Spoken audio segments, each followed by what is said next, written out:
হরে কৃষ্ণ। আগামী 22শে আষাঢ় 7ই জুলাই রথযাত্রা শুরু হচ্ছে জগন্নাথ দেবের এবং পুণ্যযাত্রা হবে 30শে আষাঢ় অর্থাৎ ইংরেজির 15ই জুলাই।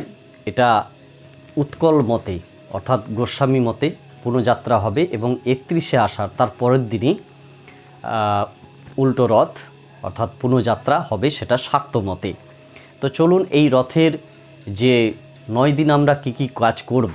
প্রথম দিন আপনি যেদিন রথযাত্রা হবে সেই দিন সকালবেলায় ঘুম থেকে উঠে স্নানাদি সমাপন করার পরে সূর্য উদয়ের পূর্বে স্নানাদি সমাপন করবেন, দ্বাদশঙ্গে তিলক করবেন এবং জগন্নাথ দেবের সকালবেলা, দুপুরবেলা, বিকেলবেলা অবশ্যই পুজো আরতি করবেন। এবং যদি বাড়ির কাছে পিঠে কোথাও রথযাত্রা হয় সেখানে গিয়ে আপনি জগন্নাথ দেবকে দর্শন করবেন এবং যদি আপনার ইচ্ছে হয় যে দড়ি ধরব, স্পর্শ করব, সেটা রথ টানতে পারেন দড়ি ধরে। তারপরে আপনি যদি কাছে পিঠে রথ না থাকে তাহলে বাড়িতে কি করবেন, বাড়িতে একটি রথ তৈরি করে সেই রথটিকে 7 বার প্রদক্ষিণ করবেন এবং সেই রথটিকে দড়ি ধরে একটা দড়ি বেঁধে সেখানে আপনি টানতে পারেন এবং আপনার বাড়ির থেকে অন্য বাড়িতে আপনি সেখানে নিয়ে যেতে পারেন এবং তারপরে শেষ উল্টো রথের দিন আবার সেটাকে নিয়ে আসতে পারেন সেখানে আপনার বাড়িতে। এই কাজটি করতে পারেন যদি সম্ভব হয় আর কি, তাহলে জগন্নাথ দেব খুব খুশি হন। এবারে বলি যে জগন্নাথ দেবকে দর্শন করলে বহু জন্মের পাপ বিনষ্ট হয়ে যায়, তাই জগন্নাথ দেবকে দর্শন অবশ্যই করবেন। এবং যদি জগন্নাথ দেবের রথের যে দড়িটা আপনি যতবার ধরবেন, যতবার স্পর্শ করবেন, তত জন্ম আপনার স্বর্গে স্থান হবে। এবারে বলি যে রথের যে বাকি যে 7 দিন অর্থাৎ যেটাকে আমরা সোজা রথ এবং উল্টো রথ বলি, সেই 2 দিন বাদ দিয়ে মাঝের যে 7 দিন, সেই 7 দিন আপনি কি করবেন, ভাগবত কথা শ্রবণ করবেন, হরিনাম সংকীর্তন শ্রবণ করবেন, ভাগবত পাঠ করতে পারেন, গীতা পাঠ করতে পারেন, তারপরে জগন্নাথ দেবের যে কাহিনী সেটা শ্রবণ করতে পারেন। যে কাহিনীটা আমি একটু পরেই আপনাদের সামনে তুলে ধরব, যে জগন্নাথ দেব কী করে উৎপত্তি হয়েছিল বা প্রতিষ্ঠিত হয়েছিল পুরীতে। তো এই কাজগুলো অবশ্যই করবেন এবং সকাল সন্ধ্যা অন্তত পক্ষে 2 বেলা আপনি পুজো আরতি অবশ্যই করবেন। এবারে বলি যে জগন্নাথ দেবের কিছু তত্ত্বকথা আপনাদের সামনে আমি তুলে ধরছি। যে আষাঢ় মাস যে বছর মল মাস হয়, সেই মল মাসে জগন্নাথ দেব কিন্তু পুনঃ প্রতিষ্ঠিত হয়। তো নীলগিরি পর্বতের পাদদেশে নীল গাছ থাকে, সেই নীল গাছ কেটে এনে সেটাকে প্রতিষ্ঠিত করা হয় সেই যেবার আষাঢ় মাস মল মাস হয়। এবং সেখানে ওই নীল গাছের একটি গাছে চন্দনের গন্ধ থাকে আর একটি গাছে পদ্মচিহ্ন, চক্রচিহ্ন এবং নাগর চিহ্ন থাকে এবং বিষধর সর্প থাকে। তো সেই গাছ দুটিকেই ভিন্ন ভিন্নভাবে কাটতে হয়। একটিকে সোনার কুঠুরি দিয়ে কাটতে হয়, একটিকে রূপোর কুঠুরি দিয়ে কাটতে হয়, তারপরে লোহার কুঠুরি দিয়ে কুঠারি যাকে বলে সেটা দিয়ে কেটে নিয়ে এসে প্রতিষ্ঠিত হয়। তো প্রতিষ্ঠিত কে করবেন, প্রতিষ্ঠিত করবেন একজন সৌন্দর্য ভাস্কর শিল্প যারা আর কি, তারাই সেটাকে তৈরি করবেন। কিন্তু তিনি শবর জাতিতে হবেন, শবর জাতি যিনি হবেন তিনি মূর্তি স্থাপন করবেন এবং বৃদ্ধ পাণ্ডা যিনি হবেন সেই বৃদ্ধ পাণ্ডা কিন্তু এখনও পর্যন্ত সেই হয়ে আসছে, বৃদ্ধ পাণ্ডা সেখানে প্রাণ প্রতিষ্ঠা করবেন। এই হচ্ছে তত্ত্বকথাটা। এবারে বলে দিই যে পুরনো মূর্তির সেটা কি করা হয়, তাহলে নতুন মূর্তিতে তো প্রাণ প্রতিষ্ঠা হয়, পুরনো মূর্তিটাকে কি করা হয়, প্রাণ প্রতিষ্ঠার পরে পুরনো মূর্তিটাকে জগন্নাথ দেবের মন্দিরের পেছনে সমাধি দেওয়া হয়। সেখানে এখনও পর্যন্ত ঘটনাচক্রে ভগবানের কি অসীম লীলা, সেখানে জল স্পর্শ করে না, যতই কিছু হোক না কেন জল স্পর্শ করবে না, জল কোনোদিনই আসবে না। এবারে জগন্নাথ দেব যে প্রথম প্রতিষ্ঠিত হয়েছিল কোন তিথিতে কোন মাসে সেটা জেনে নিই। সেটা হচ্ছে ভাদ্র মাস, কৃষ্ণপক্ষ, রোহিণী নক্ষত্র, অষ্টমী তিথি, আয়ুষ্মান যোগ, সিংহ রাশি চক্রে, কৌলিক বরণে, নিশিতার সময়ে এবং বৃষ লগ্নে ভগবান প্রতিষ্ঠিত হয়েছিল। তো প্রতিষ্ঠিত কে করেছিল, রাজা ইন্দ্রদ্যুম্ন করেছিল। এই রাজা ইন্দ্রদ্যুম্ন হরিভক্ত ছিলেন। তিনি রাজত্ব পরিচালনা খুব কমই করতেন, মন্ত্রীরাই বেশি করত। কিন্তু তার স্ত্রীর নাম গুন্ডিচা, তাকে বললেন, তিনি অতি লোভী ছিলেন গুন্ডিচা, তাই তিনি বললেন যে রাজ্যের লোভে যে তুমি যদি এরকম সিংহাসনচ্যুত হয়ে যাও তাহলে এই রাজ্য পরিচালনা কে করবে, তুমি সিংহাসনে বসো। কিন্তু ওই গুন্ডিচার কথা শুনে যেদিন তিনি সিংহাসনে বসতে যাবেন সেদিন নীলমাধব বালক রূপে এসে তাকে দেখা দিয়ে বললেন যে আমাকে তুমি প্রতিষ্ঠিত করো, এতেই তোমার মঙ্গল হবে, আর তুমি যদি সিংহাসন চাও তাহলে তোমার অমঙ্গল হবে, বংশে বাতি দিতে কেউ থাকবে না। এই কথা শুনে রাজা মানে আশ্চর্য হয়ে গেল। তখন সভাসদ বর্গকে ডেকে পাঠালেন। রাজসভাতে 100 জন ব্রাহ্মণ এবং বিদ্যাপতি বলে আরেকজন ব্রাহ্মণ তাকে দায়িত্ব দিলেন। এই বিদ্যাপতি ব্রাহ্মণই কিন্তু মানে 100 জন ব্রাহ্মণ পারেনি, মাঝ রাস্তা থেকে ঘুরে এসেছিল, কিন্তু বিদ্যাপতি ব্রাহ্মণ নীলমাধবের সন্ধান নিয়ে এসেছিল। কেমন করে? একটা গভীর অরণ্যে পর্ণকুটির ছিল, সেই পর্ণকুটিরে বিশ্বাবসুর বাড়ি। বিশ্বাবসুর একটি মেয়ের নাম ললিতা। সেই ললিতা ছিল ভক্তিশীল কন্যা। সেই ললিতা তুলসী তলায় আরতি দিচ্ছিল। সেই আরতি যে দিচ্ছিল সেই আলোটাকে লক্ষ্য করে সে সেখানে যায়। সেখানে ললিতাকে বলে যে আমি একজন ব্রাহ্মণ, মিথ্যে কথা বলে যে আমি একজন ব্রাহ্মণ, আমি পথ হারিয়ে ফেলেছি, তাই আমি আশ্রয় চাই। বিশ্বাবসু তাকে আশ্রয় দিলেন এবং কয়েকদিন সেখানে ঠাঁই নিলেন তাদের অনুরোধে। এবার ভগবানের কি অসীম লীলা, সেখানে বিদ্যাপতিকে সেই ললিতা প্রত্যেক দিন রাত্রে তার চরণ সেবা করত, অর্থাৎ ব্রাহ্মণ বলে। কিন্তু ললিতা মনে মনে ভাবতো যে এই বিদ্যাপতিকে যদি আমি স্বামীরূপে পেতাম তাহলে খুব ভালো হতো। তো ভগবানের কি চক্রান্ত দেখেন এখানে, তাদের হাতে যে 4 হাত একত্রিত করলেন, সেটা কি করে? সেটা একদিন কিন্তু ললিতা দেবী পদসেবা করতে যাওয়ার সময় গভীর রাত হয়ে গিয়েছিল।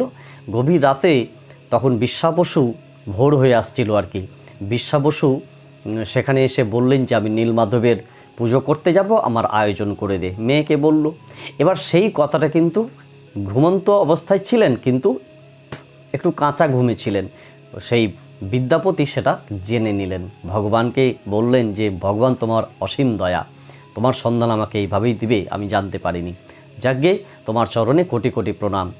এই বলে এবার ললিতাকে তিনি বললেন যে হে ললিতা, আমি তোমাকে খুব ভালোবেসে ফেলেছি, আমি তোমাকে বিয়ে করতে চাই, তাই তোমার পিতাকে তুমি এটা বলো।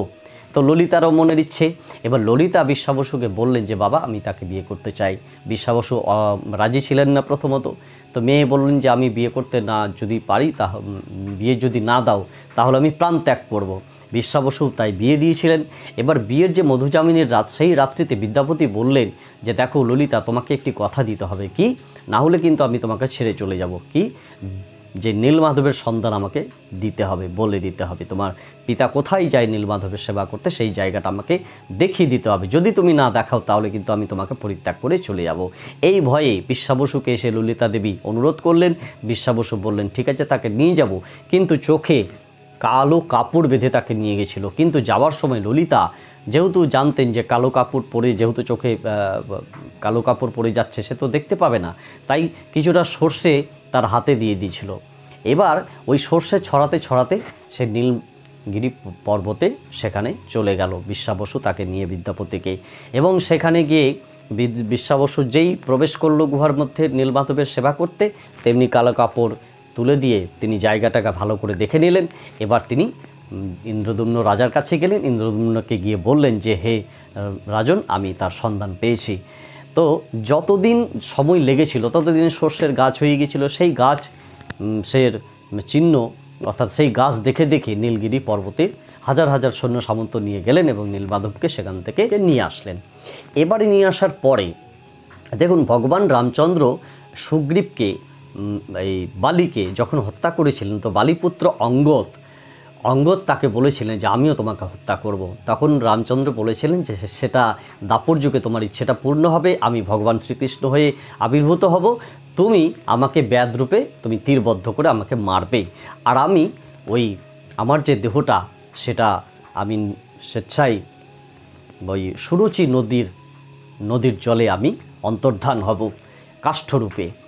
এই কাষ্ঠরূপে তিনি ভাসমান ছিলেন। এবারে কি হলো, যাজ্ঞে সেই কাঠ দিয়েই কিন্তু আবার তৈরি হয়েছিল, কাঠ দিয়ে প্রথম তৈরি হয়েছিল ভাদ্র মাসের সেই কৃষ্ণপক্ষের যে বললাম রোহিণী নক্ষত্রে। তো সেই দিনটাতে ধুমধাম সহকারে প্রতিষ্ঠিত হয়েছিল। প্রতিষ্ঠিত কী করেছিল? সেই একজন বিদ্যা ভাস্কর বিদ্যা ভাস্কর, যার নাম হচ্ছে অনন্ত বাসুদেব আর রানা মহারাজ। অনন্ত বাসুদেব রানা মহারাজ তিনি হলেন বিশ্বকর্মার গুরু।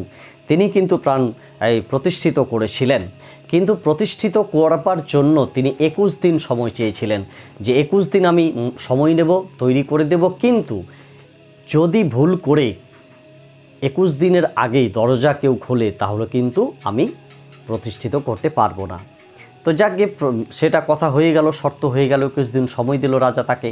কিন্তু গুন্ডিচা দিকে এত যে দেখো না, তিনি ছটপট করতে লাগলেন যে ওই ব্রাহ্মণ হয়তো সেই ভাস্কর হয়তো মারা গেছে, তুমি দেখো দরজা খুলে।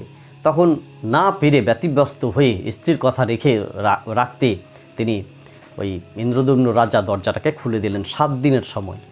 তো 7 দিনের সময় দেখলেন যে ঠুটো জগন্নাথ যাকে আমরা বলি, ভগবান সেই লীলা, এটা ভগবানের লীলা। হাতের আঙুল ছিল না, চোখ ঠিক সঠিক মতো, যে মূর্তিটা আমরা দর্শন করছি সেই মূর্তিতে তিনি প্রকট হয়েছিলেন, এবং সেটা থেকে চমকে উঠলেন ইন্দ্রদম্ন রাজা, এবং সঙ্গে সঙ্গে বিদ্যা ভাস্কর সেখান থেকে প্রাণ ত্যাগ করলেন। এবার দেখুন, সেটা তো প্রতিষ্ঠিত হলো, ধুমধাম সহকারে প্রতিষ্ঠিত হয়ে গেল। ইন্দ্রদম্ন রাজার কাছে ইন্দ্রদম্ন রাজা জগন্নাথ দেবের কাছে কাঁদতে লাগলেন যে প্রভু, তোমার পূর্ণ আমি দর্শন পেলাম না, আমি পূর্ণ দর্শন পেলাম না, আমার জীবন ধন্য হলো না প্রভু। তাই যাকে এখানে ইন্দ্রদম্ন রাজাকে তিনি বর দিয়েছিলেন যে চিন্তা করো না, আমি তোমাকে যে বরগুলো দিচ্ছি আমার সেইভাবে তুমি সেবা করবে। আজ থেকে আমার সেবা শুরু হবে, এবং প্রত্যেক দিন ভাণ্ডর উপরে ভাণ্ড, ভাণ্ডর উপরে ভাণ্ড। এখনও পর্যন্ত পুরীতে যাবেন, গিয়ে দেখবেন ভাণ্ডর উপরে ভাণ্ড, তার উপরে ভাণ্ড, অনেকটা ভাণ্ড সাজানো থাকে, এবং নিচে আগুন জ্বলে। সেই আগুনে কিন্তু পুরো যতগুলো ভাণ্ড থাকে সেই ভাণ্ডগুলোর অন্ন রন্ধন হয়ে যায়। এটা তিনি বর দিয়েছিলেন বর হিসেবে। এবং সেবা কে করবে? ইন্দ্রদম্নকে বললেন যে আমার সেবা করবে বিদ্যাপতি ব্রাহ্মণের প্রথম স্ত্রী মাধবী, তিনি কিন্তু সেবা করবেন, অর্থাৎ তার বংশধর এখনও সেবা করছে। এবং বিদ্যাপতির যে দ্বিতীয় স্ত্রী ললিতা, তার যে ছেলে পুলিশ, তারা কিন্তু ভোগ রন্ধন করবেন, এখনও পর্যন্ত তার বংশধর ভোগ রন্ধন করে। তারপরে গুন্ডিচা বললেন যে প্রভু, আমাকে কিছু বর দাও, আমি তো লোভী, তাই আমি ভুল বুঝতে পেরেছি, তাই আমাকে কিছু বর দিয়ে যাও। তাই ইন্দ্রদম্নর স্ত্রীকে গুন্ডিচাকে জগন্নাথদেব বললেন যে তুমি আমার মাসি সম্পর্কে হবে, এবং আমি প্রত্যেক বছর আষাঢ় মাসে আমি 7 দিনের জন্য তোমার বাড়িতে বেড়াতে যাব। সেই সূত্র ধরে এখনও পর্যন্ত রথযাত্রা হয়ে আসছে। প্রথম দিন যাত্রা করেন, এবং শেষের দিন 7 দিন, প্রথম দিন যাত্রা করেন এবং 7 দিন থাকেন, তার পরের দিন 9 দিনের দিন পুনঃযাত্রা হয় আর কি, নিজের বাড়িতে জগন্নাথদেব মন্দিরে, যে পুরী মন্দির, সেখানে ফিরে আসেন। গুন্ডিচা বলে মন্দির একটা আছে সেখানে, গুন্ডিচার নামকরণ নাম অনুসারেই সেই মন্দিরটা হয়েছিল। সেই মন্দিরে জগন্নাথদেবকে নিয়ে যাওয়া হয় মহাসমারোহে, এবং খুব ধুমধাম সহকারে ভক্তগণ, অনেক লক্ষ লক্ষ কোটি কোটি ভক্তগণের সেখানে সমাগম হয়। এই ছিল জগন্নাথদেবের প্রতিষ্ঠিত হওয়ার পেছনে যে রহস্যটা আমরা জানতে পারলাম। তাই আসুন, প্রত্যেক বছরের মতো এবারও জগন্নাথদেবের আমরা ভক্তি শ্রদ্ধা সহকারে সেবা শুশ্রূষা করার সুযোগ আমরা হাতছাড়া করব না। অবশ্যই ভক্তি সহকারে জগন্নাথদেবের সেবা শুশ্রূষা করব, এবং জগন্নাথদেবের চরণে ভক্তি নিবেদন করব, এবং যথারীতি রথযাত্রা আমরা পালন করব। হরে কৃষ্ণ। এখানেই রাখছি আজকের মতো। ভালো থাকুন। হরে কৃষ্ণ।